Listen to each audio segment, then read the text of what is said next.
আফ্রিকার অশান্ত জনপদে শান্তি ফেরাতে গিয়ে প্রাণ হারানো ৬ বীর সেনানীর নামাজে জানাজা শেষে লাশ পাঠানো হলো নিজ নিজ গ্রামে।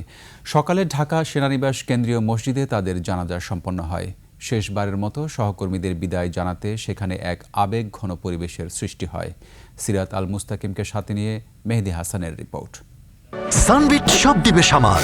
সানবিট ম্যাজিক প্রেস ডিশওয়াশিং এর মাথা ঘোরানো সলিউশন।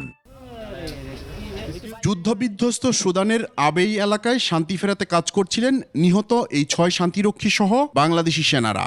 গেল ১৩ ডিসেম্বর বিচ্ছিন্নতাবাদী গোষ্ঠীর সন্ত্রাসী হামলার মুখে পড়েন তারা।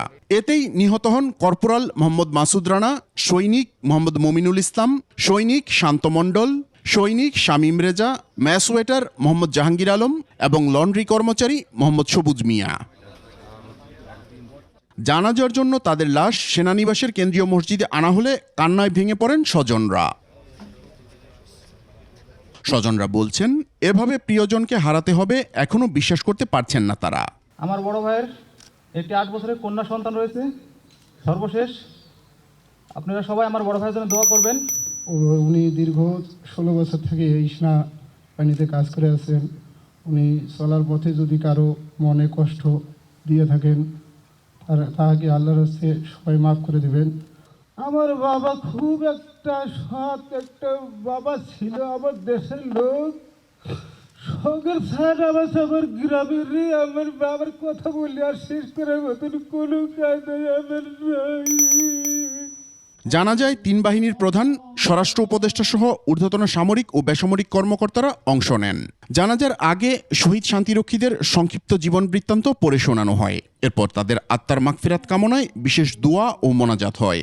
তিনি গত 13 ডিসেম্বর 2025 তারিখে আনুমানিক 1540 ঘটিকায় জাতিসংঘ শান্তিরক্ষা মিশন ইউনিসফায়ের অন্তর্গত কাদুগুলি লজিস্টিক বেস সুদানে সন্ত্রাসী গোষ্ঠী কর্তৃক ড্রোন হামলায় শাহাদত বরণ করেন। জানাজা শেষে প্রধান উপদেষ্টা ও রাষ্ট্রপতির পক্ষ থেকে শহীদদের প্রতি ফুলের শ্রদ্ধা জানানো হয়, দেয়া হয় রাষ্ট্রীয় সম্মাননা। এ সময় জাতিসংঘের এক প্রতিনিধি নিহতদের পরিবারের হাতে স্মারক হিসেবে জাতিসংঘের পতাকা তুলে দেন।